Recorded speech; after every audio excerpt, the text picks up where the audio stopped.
There aren't many places in the boring world that attract as much curiosity for their way of life as Japan. This is a nation with deeply rooted traditions and a powerful sense of cultural identity. So it's only natural that the schools in Japan would follow a few rules that stand out from what most other countries are used to. From the use of a samurai weapon to a surprisingly common habit of poking their fingers into people's bottoms, here are 15 Japanese school rules you won't believe actually exist. Number 15. Punctuality. In Japan, punctuality isn't a suggestion, it's a rule etched into the national mindset. Trains are famously on time, and arriving even a minute late to a meeting is considered disrespectful. Naturally, schools take this just as seriously. Students are expected to arrive exactly on time without making any kind of weird excuses. If you're late, you face consequences. No debates. It's about showing respect, not just for school, but for others' time. While schools in other countries may treat punctuality as flexible, Japan treats it as non-negotiable. Back in 2018, a Japanese train left the station 25 seconds early, and the company issued a formal apology. That's how deep punctuality runs. Students grow up learning that being on time reflects character. There's no tolerance for the oops traffic excuse.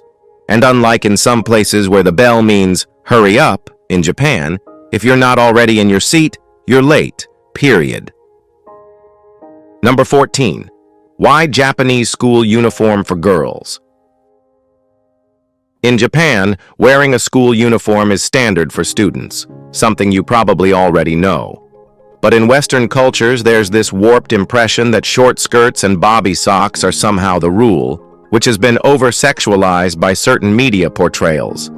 Yes, some uniforms do include short skirts, but that's not a written requirement. Like anywhere else, trends shape how young people dress. Just because certain anime or cosplay icons wear short skirts doesn't mean all Japanese girls are forced to. In many middle and high schools, uniforms are either the sailor suit for girls or the gakuran for boys, a design inspired by military outfits. In some newer uniform styles, you might see shorter skirts, but plenty of girls also choose longer ones as a style preference. The connection between school uniforms and revealing outfits mostly comes from pop culture, not school policy. So no, the short skirt in Japan isn't mandatory. Number 13. Japanese students clean classrooms. Japanese culture is built on discipline, respect, and community, and that's clear in how students treat their schools. Instead of relying entirely on janitors, Japanese students are taught from an early age to clean their classrooms and shared spaces. This isn't about saving money. Schools still hire cleaning staff. It's about building pride, respect, and responsibility. The practice is called osoji, and it starts when they're little. Students are expected to sweep, mop, and tidy up daily, and they carry this habit into adult life. Japan is globally known for spotless streets and public areas, and that mindset begins right here. By having students clean up after themselves, the school system doesn't just teach hygiene, it teaches ownership. It's not weird or excessive, it's just about holding yourself accountable in shared spaces. Honestly, would you have cleaned your classroom every day? It might sound intense, but it clearly works. Just look at Japan. Number 12. Respectful greetings. In Japan, respect isn't just expected. It's built into how you speak, move, and interact, especially in schools. From kindergarten onward, children are taught to greet others with proper phrases and posture. These greetings aren't optional or casual. They're part of daily life. Students are expected to address upperclassmen and teachers with specific, respectful terms. It's not about being overly formal. It's about recognizing status and showing appreciation. The cultural emphasis on politeness runs deep, and it shows in how school children behave. You'll often see them bow slightly when they greet someone older. This isn't exaggerated, it's the norm. Compare that with some countries where a grunt or a head nod is the peak of interaction, and the contrast is obvious. In Japan, not greeting someone properly isn't just rude, it's seen as disrespectful. It's a habit that starts early and follows people into adulthood. Respectful speech isn't a lesson, it's a life rule. Number 11. No accessories allowed. If you're into accessorizing, well, we mean like bracelets, rings, bows, or even a swipe of eyeliner. Japanese schools are not the place for it. In most schools, accessories are banned completely. That means no jewelry, no makeup, and no flair. It's about enforcing uniformity and avoiding distractions. Just like with hair color rules, the goal is to maintain a visual standard where no student stands out. Teachers strictly enforce these rules, and if a student shows up wearing makeup, they're often made to remove it on the spot. Some schools have eased up slightly, but many still cling to the no accessory policy with full commitment. The idea is that school is for learning, not for self-expression. Whether or not you agree, that's how it's handled. It's less about fashion and more about structure. In Japan's education system, the classroom isn't a runway. It's a place where being the same is considered part of the discipline. Number 10. Conchoing the teacher. Some cultural habits make zero sense outside of their country, and concho is one of them. It's not an official rule, but it's weirdly common in Japanese schools. Here's what happens. A student sneaks up behind a teacher, usually a foreign one, shapes their hands like a finger gun, and jabs them in the butt. No, this isn't made up. It's called concho, and it's a thing. While most kids see it as a harmless joke, there's clearly an issue with boundaries and consent. Some guides even give foreign teachers tips on how to dodge a concho ambush. But yeah, outside Japan, this would get you expelled or worse. It's one of those cultural quirks that doesn't translate well. And no, you shouldn't try it anywhere else. Sticking your fingers into someone's butt, even as a joke, isn't just rude. It's flat out messed up. But in Japan, it is very common.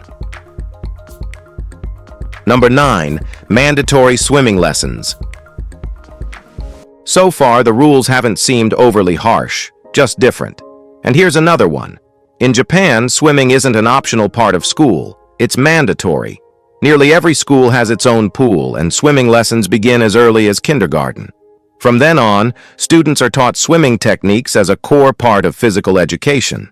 The idea is that swimming is not just exercise, it's a basic life skill. That said, it's not without challenges.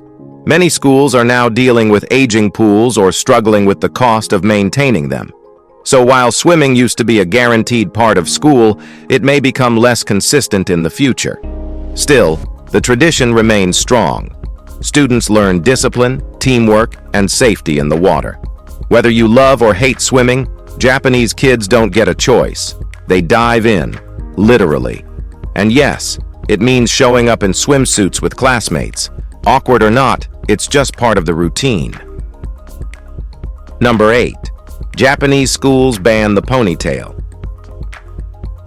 Believe it or not, some Japanese schools ban girls from wearing ponytails because showing the nape of the neck is said to distract male students. Yep, that's the logic. While it sounds totally ridiculous, this rule still exists in roughly 10% of schools in certain parts of Japan.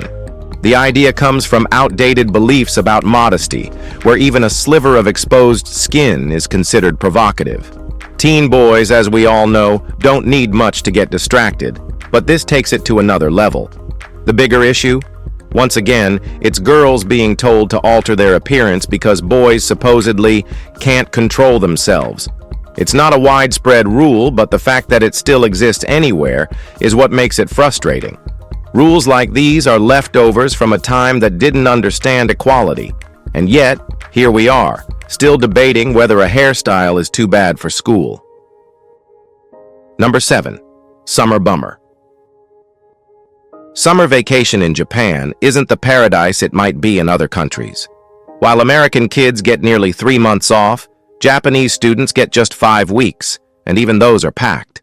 During summer break, most students still go to school almost daily for club activities, study sessions, and school events. It's not the kind of break where you forget what day it is.